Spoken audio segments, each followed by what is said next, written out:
হাতে পায়ে ক্যানোলা পরিহিত অবস্থায় হাসপাতালে চিকিৎসা নিচ্ছেন শেখ হাসিনা।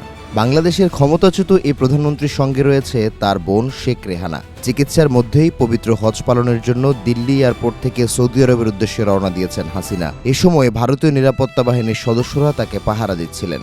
বাংলাদেশের ক্ষমতাচ্যুত সাবেক প্রধানমন্ত্রীর এমন বেশ কিছু ছবিতে সয়লাব সামাজিক যোগাযোগ মাধ্যম।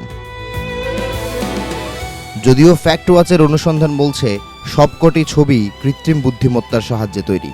গেল শুক্রবার শেখ হাসিনাকে নিয়ে সবশেষ আনুষ্ঠানিক বিবৃতি দেয় ভারত। এ সময় জানানো হয়, ঢাকার আনুষ্ঠানিক অনুরোধ বিদ্যমান আইনি ও বিচারিক কাঠামো অনুযায়ী বিবেচনা করছে দিল্লি। ভারতের পররাষ্ট্র মন্ত্রণালয়ের মুখপাত্র রণধীর জয়সওয়াল জানান, এই ইস্যুতে সব অংশীজনের সঙ্গে গঠনমূলক আলোচনা চালিয়ে যাওয়া হবে। পাশাপাশি বিষয়টি গভীরভাবে পর্যবেক্ষণও করা হচ্ছে।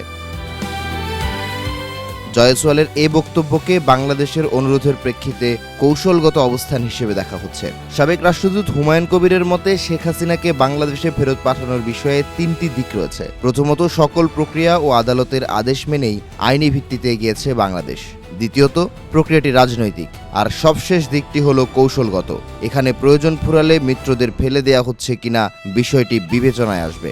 জয়সওয়ালের বক্তব্যকে দাপ্তরিক জবাব হিসেবে মনে করছেন সাবেক রাষ্ট্রদূত মাহফুজুর রহমান। তার মতে, এটি ভারতের দিক থেকে একটি অফিসিয়াল অ্যান্সার। ইতোমধ্যেই শেখ হাসিনাকে ফেরত দেওয়ার বিষয়ে ঢাকার অনুরোধের চিঠি পেয়েছে দিল্লি। তাই সম্পর্কে অবনতি হবে এমন অসংলগ্ন মন্তব্য করা থেকে বিরত রয়েছে ভারত সরকার। এদিকে হাসিনা সরকারের নানা ভুল অকপটে স্বীকার করেছেন সাবেক পররাষ্ট্রমন্ত্রী ডক্টর AK আব্দুল মোমেন। সরকারি কর্মচারীদের উপর সরকারের খুব বেশি নির্ভরশীল হয়ে পড়া এমপি কিংবা মন্ত্রীদের চেয়েও আমলাদের প্রাধান্য বেড়ে যাওয়াই আওয়ামী লীগের কাল ডেকে এনেছে। সম্প্রতি যুক্তরাষ্ট্রভিত্তিক টাইম টেলিভিশনকে দেয়া এক সাক্ষাৎকারে একথা বলেন তিনি।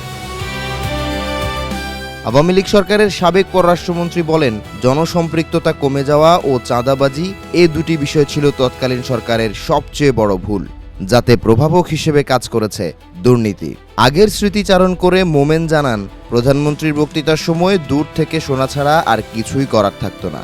দেখা করার চেষ্টা করা হলে SSF এর লোকজন 25 ফিট দূর থেকেই সরিয়ে রাখত।